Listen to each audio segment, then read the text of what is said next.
Kinumpirma na ng Commission on Appointments ang promotion ni AFP Chief of Staff Hernando Ireberi sa ranggong general. Bago yan, nauna nang inirekomenda ng Commission on Appointments Committee on National Defense na aprobahan na ang promotion ni Ireberi. Sa pagdinig ng komite, hindi na ginisa ng mga mambabatas ang AFP Chief. Sa halip ay suporta ang ipinahayag ng ilan sa kanila, tulad na lang ni Senador Juan Ponce Enrile. Nagkausap nga raw ang dalawa tungkol sa ilang usapin, kabilang na ang defense capability ng bansa at ang engkwentro sa Mama Sapano. Ayon kay Enrile, nararapat lang itaas sa ranggong general si Ireberi.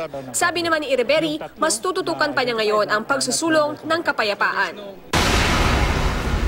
Aabot sa 126 billion pesos ang proposed budget ng Department of Health para sa susunod na taon.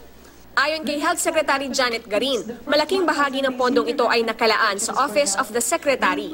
Mas mataas daw ang pondo ng kanyang opisina para sa susunod na taon dahil sa expanded operations, paggawa at pagsasaayos ng health facilities. Bukod dito, maraming hospital equipment din ang kailangang bilhin.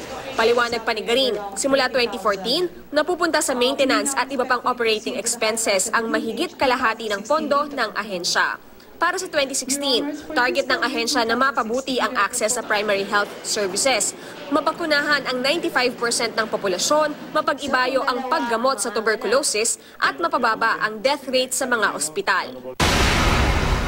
Nag-alabasura monster ang ilang miyembro ng Eco-Waste Coalition at Public Services Labor Independent Confederation para magprotesta kasabay ng pagdinig ng Senado tungkol sa Ecological Solid Waste Management Act. Sumugod ang mga rallyista sa tapat mismo ng Senado. Ang sigaw nila, ibalik na sa Canada ang basura nilang itinambak dito sa Pilipinas.